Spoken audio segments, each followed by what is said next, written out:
阳风有信，却又无边。你们好，我是你们可爱又迷人的前女娃。说着说着就到了公务员结局的时间，其实是最后一集没啥内容，所以我不想讲了。今天就为大家带来这个系列的最后一个故事。那天，夜间地狱交流科接到了紧急事件，最近很多孩子都出现了长睡不醒的状况，怀疑是另类生物所为。经一派心去调查情况，一位妈妈说，家里的小儿子小亮最近总是打瞌睡，声称自己最近总是做噩梦被怪物追。小亮说自己已经被抓住2次了，如果被抓到第3次，就会像班里的另外2位没来的同学一样被怪物吃掉。他妈妈以为梦里的事情不会发生在现实中，但是第2天小亮就陷入了沉睡，再也没有醒来。很快，不少地方又出现了孩子开始沉睡不醒，其他地区也派了专人来跟新一起调查，包括天然呆清水和额头带着伤疤的雾。3人一起去跟小亮的哥哥了解情况。小亮的班里有一个传闻，在梦里与怪物玩捉迷藏，被抓到3次就再也回不来了。小亮之前有告诉哥哥，他已经被抓过2次了，每次捉迷藏开始的地方都是他们之前一直玩的废旧住宅区。3人马上赶到了那里，雾有意把新安排在了孩子们梦里去的楼。新找了好几圈，终于发现了一个戴着斗篷的另类生物小黑脸。小黑脸一直想跟他玩捉迷藏，他告诉新，在这个世界大家都看不到他，所以他只能出现在孩子们的梦里跟他们玩捉迷藏。如果他赢了3次，就会留他们在梦里一直玩游戏。新理解了他的想法，原来他只是孤独寂寞，想找玩耍的同伴而已。新劝小黑脸强扭的瓜不甜，不如直接跟他去人多的地方，交愿意跟他玩耍的好朋友。新很愿意当他第一个朋友，小黑脸开开心心的同意了。结果刚出来，小黑脸还想着跟人交朋友呢，就被雾直接给除掉了。我操，你是真的过分啊，兄弟！新当场就生气了，但是人家还振振有词，说什么这样做最彻底了，不然难保以后还会发生这样的事情。他甚至怀疑新一开始就被另类生物附身了，所以借着能听懂另类生物的话欺骗他们，造成社会混乱。新被一顿怀疑，还有苦说不出。哎呀妈，看得我太憋气了。之后小亮家人带着他来跟新道谢，新看着小亮的小斗篷，一瞬间好像看见了小黑脸。他回去跟同事说起这件事，同事觉得只是他跟雾处理事情的方式不同而已。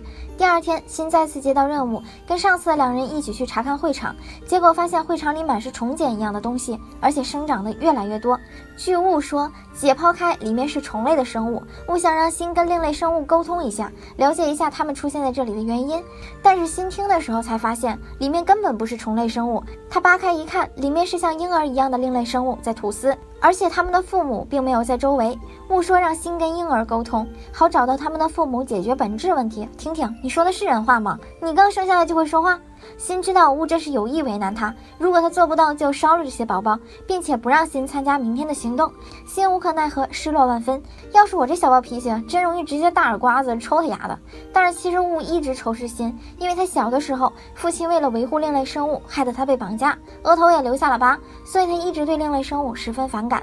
另一边，新从琥珀那里听说祭典要开始了，他还要去蹭件新衣服穿。新没搞懂他的意思，圣央告诉他，琥珀说的祭典就是出云的神明祭典，所以那些婴儿应该是蚕宝宝，用来吐丝，准备祭典用的丝绸作为神明的贡品。如果真的是这样的话，蚕宝宝被雾烧光损毁的话，到时候神明一定会大怒，那真的是太糟糕了。画面一转，雾已经带人来烧蚕茧了，完了，全完了，你摊上大事了，你知道吗？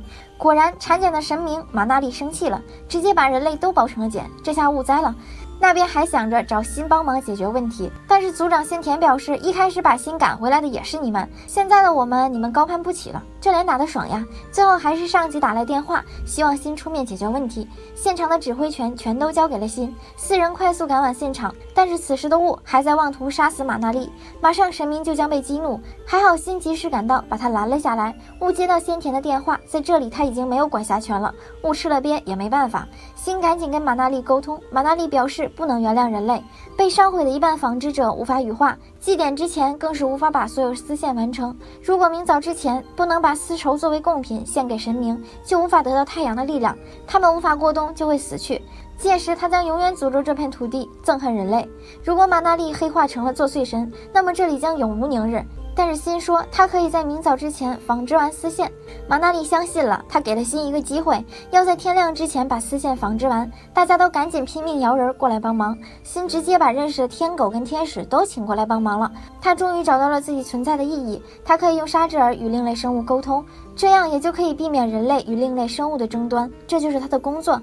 蚕宝宝也慢慢孵化了出来，终于赶在天亮之前完成了任务。马娜丽带着宝宝们离开了，新的处理方式也得到了大家的认可。故事结束，这部番呢，在我这也就完结了。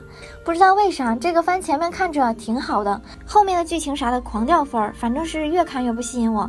之后应该会写一个其他的番剧，有好的番剧适合解说的，大家可以安利给我。我是你的前女娃，喜欢我的点击关注订阅，能点赞投币就更好啦，爱你哟。